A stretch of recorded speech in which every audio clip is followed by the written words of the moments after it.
Thank you guys so much for spending the evening right here watching After Hours with Alex Stein, right here on Real America's Voice. Now, we've had a great episode. We've walked down memory lane and talked about a lot of world leaders that we don't have around anymore. We mentioned Hitler, we mentioned George Bush, but we got to mention one of the most influential politicians of all time, Barack Hussein Obama. And the reason why Barack connects to all of this is that Barack ushered in an avenue for all of these mosques and all of these Muslim, I guess you would call it a Muslim invasion, to come to the States. And that's currently what we're facing here in the DFW area. They built over 100 mosques in the past 4 years. And this was done on purpose. And you ask, how is this connected? Well, this is connected because the same Muslim terror groups that we sponsored, the Taliban, we flew them right here back to America. That's right. You guys saw the video where people are hanging off of a B-2 bomber, and we brought a bunch of refugees that don't have the same culture as us, a very different, drastically different culture than us, and just gave them amnesty right here in America. While I'm fighting for big booty Latinas, we have politicians and leftists like Joe Biden that are giving these people green cards. It's ridiculous, but it was done on purpose. Now listen to this old clip of Obama bragging about how America is not a Christian nation any longer. It's now a Muslim one. Watch it. We are no longer a Christian nation. We do not consider ourselves a Christian nation. The United States has been enriched by Muslim Americans. Since our founding, American Muslims have enriched the United States. Islam has always been a part of America's story. There is a mosque in every state in our union and over 1,200 mosques within our borders. Let there be no doubt, Islam is a part of America.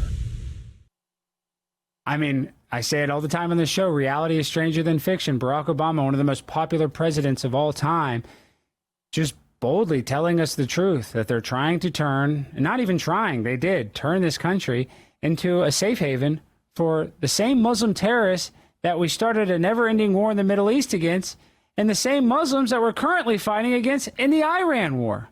And why is this a big deal? It's a big deal because now that we've started the war with Iran, we have only created more nationalism in their country. We've only created more radical jihadists.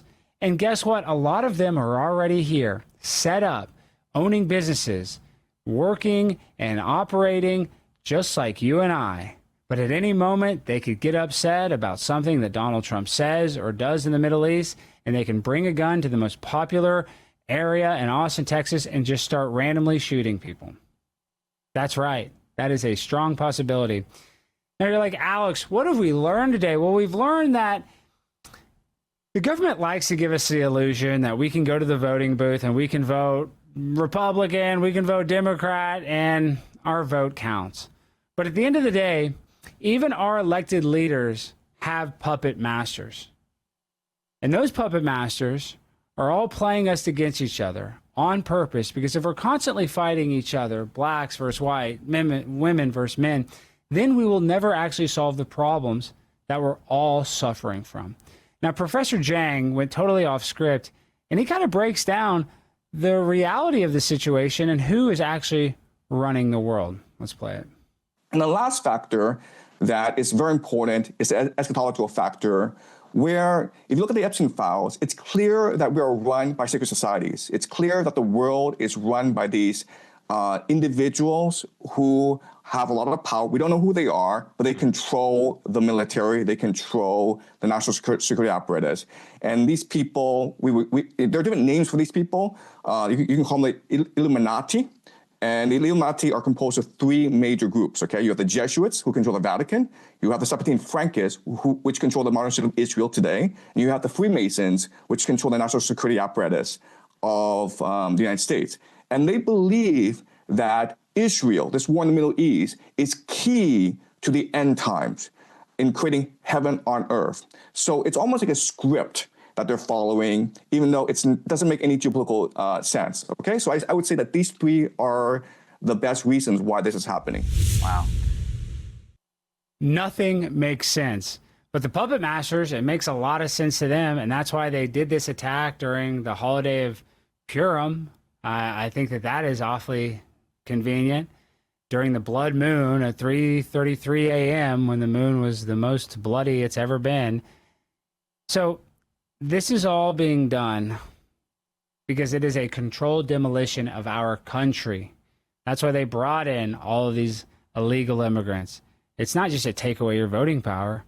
It's to create the new world order. They want America to create a world where we're basically all one gender or all one religion or all one race.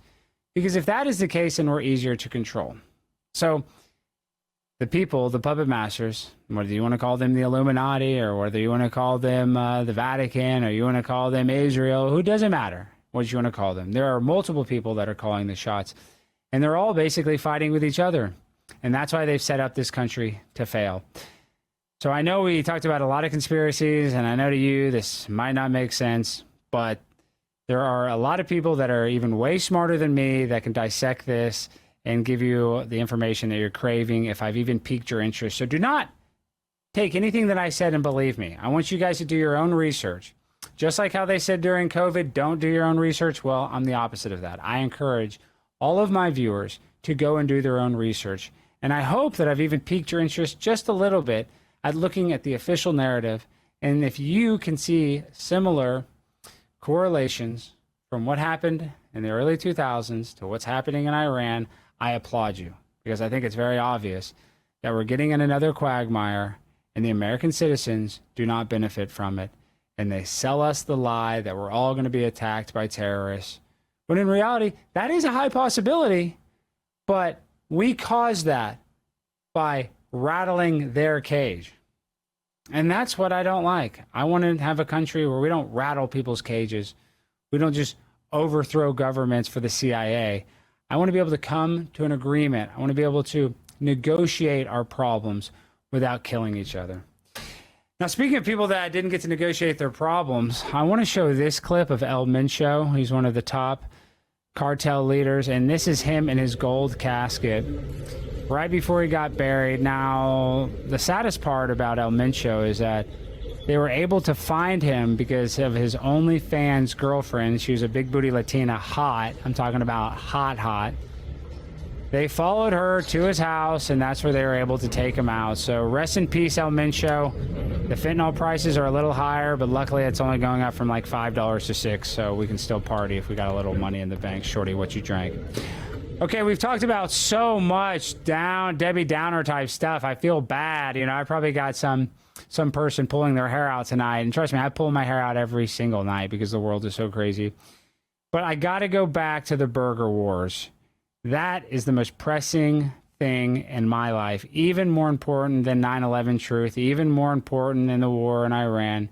And this is the McDonald's CEO just boldly lying in his Instagram live video when they ask him how often he eats at McDonald's, when we saw the viral video where he takes the smallest bite of a hamburger possible, so small, he didn't even really get any of the burger in it. He just got the bun, a little lettuce, and maybe a rat-sized bite of the meat, because he knows that their food is probably toxic, and this guy's not trying to gain weight. I mean, he's skinny. We need a fat 300-pound black man as the CEO, not this white twink. And listen to him just lying right to our faces. Question recently came in on my Instagram. How often do I eat at McDonald's? I would tell you it's a lot, probably 3 or 4 times a week. Sometimes it might be a breakfast, sometimes it might be a lunch. But hey, one of the perks of the job, you get to eat at McDonald's a lot.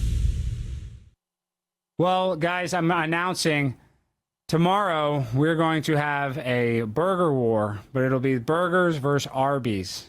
That's right. We like the meats here at After Hours with Alex Stein. We love the meats. No Diddy, pause. You know what I mean. So in these advancing burger wars, we need to pay attention to those and not about the Iran wars. So I really don't want you focused on Benjamin Netanyahu. I don't want you focused on CNN telling us whether we should or shouldn't go fight against Iran.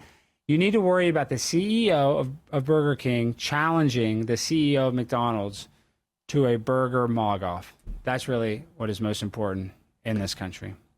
All right, folks, thank you guys so much for watching. And if you guys want to support the show, make sure to go on Amazon.com and order a little bit of that soldier fuel. It'll keep you adrenalized. It'll keep you pumped up. It'll keep you up. And if you're eating a bunch of McDonald's, it'll help. You know what I mean? Because that McDonald's will make you a little sleepy. So don't be like the CEO of McDonald's and be scared to eat a big arch. Have a big arch and drink a 6-pack of Soldier Fuel and stay up all night watching After Hours with Alex Stein on repeat. That is a direct order, call to action. Do not change the channel. Watch this show over and over and over again. Thank you guys. See you tomorrow night.